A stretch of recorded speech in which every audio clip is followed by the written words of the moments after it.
Hello, welcome to my workshop. Recently I've been getting lots of very positive comments about my baritone ukuleles. So I'm currently building one, so what I thought I'd do is take time out and show you what I think makes my baritone ukes so special. Firstly, this is what I like to call the rim of the instrument. It's really a collection of a number of components. The sides, which in this case are some flamed maple, the two end blocks, and I'm using Spanish cedar for the neck block, and it's that block which will have a dovetail cut in to receive the neck. And there's again Spanish cedar here, but it's also laminated with a piece of plywood. That's to stop the danger of any splits coming from the hole where the end pin will go. And the linings. One feature on all of my instruments is actually solid linings, and the linings where the soundboard will be glued to, I use a double thickness, and that makes an incredibly rigid structure, an incredibly rigid rim of the instrument, which in my opinion helps the volume and sustain of the instrument. If the sides are rigid, they can't be absorbing the sound energy, the vibrating energy from the soundboard. Here's the back. Again, obviously flame maple to match the sides.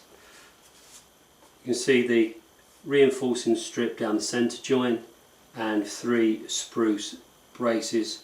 All of these are glued on to induce an arch on the back, and that arch keeps the back in tension. Again, being in tension, being unable to move, it doesn't absorb any energy. And also I like to think of the back as a reflector, and this induced curve I think helps reflect sound out of the sound hole. And down the centre here we've got this very pretty marquetry stripe. And of course the heart of the instrument really is the soundboard, and here I'm using Engelmann spruce and a rosette made up of cocobolo.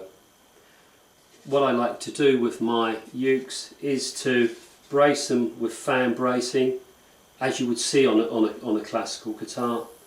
Bridge plate here, that helps stability where the bridge is glued on, and the fans are graduated so that when you listen to the tone that the soundboard produces, you get a much brighter tone on the treble side as opposed to the bass side.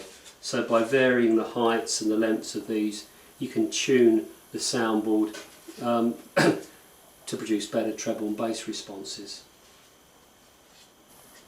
Well, I hope all of you baritone uke players out there found that interesting.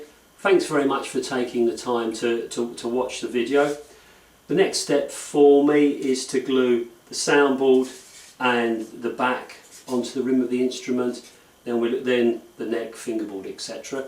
And I'll show you that in another video. But anyway, thanks for watching, and see you next time. Cheers.